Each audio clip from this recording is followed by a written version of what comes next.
I think people treat dating like shopping. I want this, I'm gonna go find this. You don't choose a partner a la carte. How do I feel with this person? That is the most important question you can ask. And if you enjoy their company, you feel heard, you feel understood, all the rest is just noise. A psychotherapist and New York Times bestselling author, Lori Gottlieb. A lot of times, relational issues are childhood issues in disguise. Yeah, I think you're spot on. Many problems are so fixable. You can heal a lot of things to have more of a relationship than you ever thought possible. Before we jump into this episode, I'd like to invite you to join this community to hear more interviews that will help you become happier, healthier, and more healed. All I want you to do is click on the subscribe button. I love your support. It's incredible to see all your comments, and we're just getting started. I can't wait to go on this journey with you.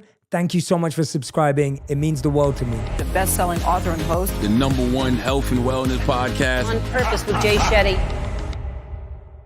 I've been talking to a friend, and one of the biggest challenges she's going through is that men tend to want to have a relationship with her, even though she tends to want to be friends with them and is open potentially at some point in the future to it going somewhere else, but is not putting herself out there saying, I want to be in a relationship, I want to date. She wants to just build up good connections, good friendships. And what ends up happening is that she ends up in these scenarios where men are then sometimes guilting, shaming, bullying her into believing that there's something more here and that she's denying it. And she feels really uncomfortable because deep down she cares about this individual. She admires them, appreciates them, but she just doesn't see them romantically. And I think what's really hard is the deeper point that I think is more universal that a lot of people can connect with is you care about someone, just not in that way. So you don't know how to keep a distance. At the same time, you don't want to be intimate with them. Does that make sense? Yeah, it absolutely does. And I think that the problem people have is that they feel like, I don't want to hurt this person. And at the same time, they're not thinking about what matters in this friendship to me. So it doesn't sound like a great friendship if the other person is telling you, no, you actually feel this other way. So you want to talk about, are you interested in being friends with me? Because I'm not interested in anything else. And part of being friends with me is hearing what I have to say and believing me. Otherwise, I don't think we're going to have a friendship that's healthy. So if you want to be in my life, I would like to be in your life. If you want that, then I need you to believe me when I tell you this is how I feel and not try to push me into something that doesn't feel comfortable to me. And then that person can really think, do I want this person in my life? Knowing this is their hard boundary. But people don't say it that way. They feel like I'm going to hurt this person, or they start arguing with the person. If you find yourself arguing with someone about how you feel, that's not a great friendship.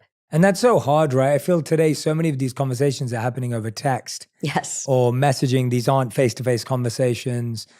They're happening in a way where you're writing this much, someone's responding, reply back. When you find that this goes on and on and on, and it can kind of spiral for days, sometimes weeks, how do you kind of accept that it might be time to draw a line, maybe distance or disconnect and move on, even though that's painful? Or what is that moment where you can kind of just say, I'm going to honor myself, I'm going to honor what I wanted from this friendship, that doesn't exist anymore? You know, first of all, I think that this thing about text is really important. I have so many clients who come into therapy and they'll say, you know, we had this conversation, and they'll tell me this conversation that went on and on and on and on. And I'm thinking, how did this conversation go on? Were they there for 5 hours? What happened? And it turns out they'd been texting for days about it. Yeah. And I said, why didn't you just have this conversation face to face? And they say, well, that would have been too hard. But look how hard it is to have it on text. I think it's so much harder to have it on text, because when you're together, you're actually connecting, even if it's difficult, even if you're saying some things that might cause some discomfort. It's easier actually to do it in person. So it's kind of paradoxical that people think I'm going to protect myself and somebody else by doing this on text, because you're not protecting anyone. It's easier to have a challenging conversation in person. It goes so much better.